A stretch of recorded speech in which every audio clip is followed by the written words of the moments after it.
Yeah, no, credit to him. I mean, they won, virtually every big moment of the game. So credit to him for pitching out of trouble in the first, in the third, and the fourth.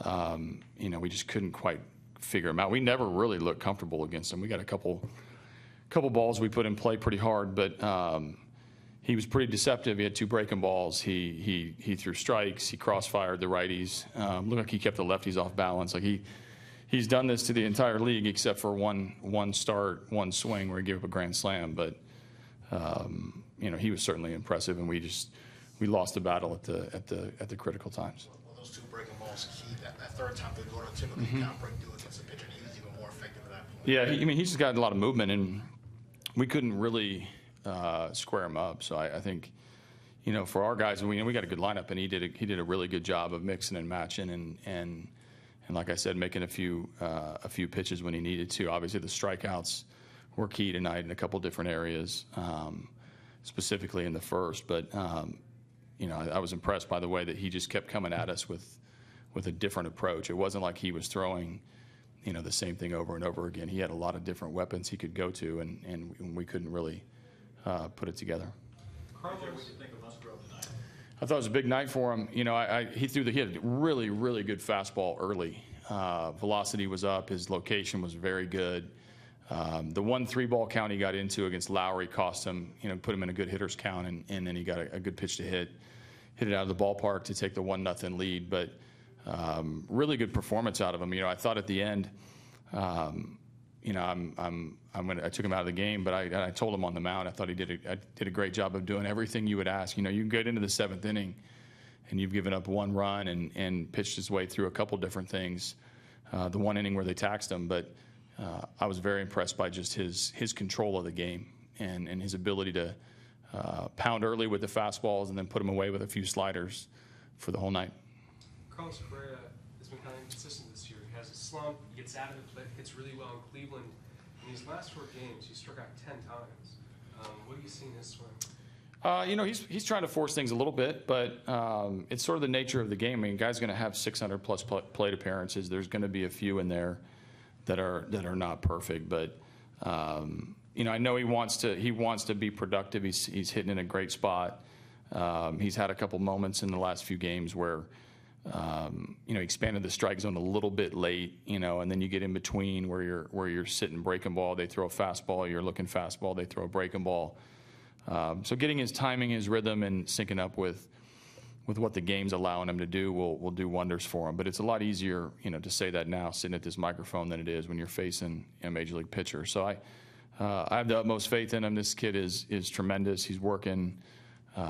He's a good swing away from being a difference in a game. That might be tomorrow. It required a perfect throw to get Beltran there in the 4th, but were you surprised he tried to tag up there in that situation? I'm not surprised he tagged. It's the right play. It's the right throw. I think the third baseman knew that he didn't tag him. I think Beltran knew he didn't tag him. Gary Pettis knew he didn't tag him. We didn't have a good camera angle, and the umpire saw it differently. And that's an example of where I'm not mad at replay. I'm sort of mad at the first call, which can happen. We just didn't have an angle to definitively say he didn't tag him. But there's no player reaction or coach reaction in that play that suggested that he tagged him. And that's why I challenged it. We felt like we had a good opportunity to have first and third there. But obviously New York disagreed. Chris Davis has been prolific against the Astros this year. 5 home runs against you guys. Obviously he's having a good season, but he's really done a number on the Astros. How do you change your approach against this guy? He's got this great inside-out swing. Yeah, I mean, there's in some ways there's a way to change an approach. I mean, obviously you got to make good pitches to him. We've punched him out a couple times, and there's a little bit of feast or famine against us. Obviously, the 5 home runs to date against us have been critical. So he's 40-plus homer in the big leagues. It's not a secret. We know that when he makes contact, there's a chance for it to leave the ballpark. We are keeping him in the big part of the yard, opposite field, and to center field, but certainly got to make pitches against him because the damage comes with changing the scoreboard. So obviously we'll keep taking a look at it, but again, I think it's not an approach issue for us. It's exactly what this guy does, and it's how he hits 40-plus homers in the big leagues. He does damage when he gets the little bit of opportunity to get a good pitch to hit.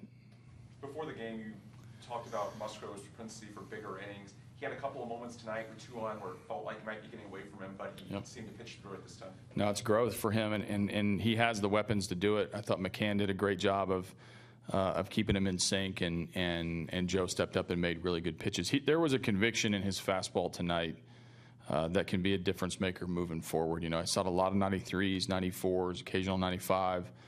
I saw him missing on the right side where he's supposed to. If he's going in, he missed arm side. If he was going away, he missed glove side. So he's such a good pitcher when he sequences everything correctly and syncs up his delivery. So I got a lot of trust in him that he's got the weapons to get out of any situation.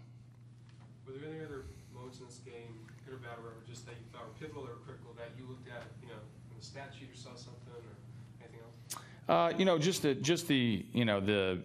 The big at bats. I think early, and obviously this is not prolific as much as it is early. When you get an opportunity, we tried to put a run on the board and give yourself the lead, make them play defensive a little bit. So I think they won the early innings, and it turned out to be the difference in the game. A lot of times we look at baseball, we look at the last couple innings, we look at a pitching change in the 6th or 7th inning, and reality is the game's won or lost in the first 3 innings tonight.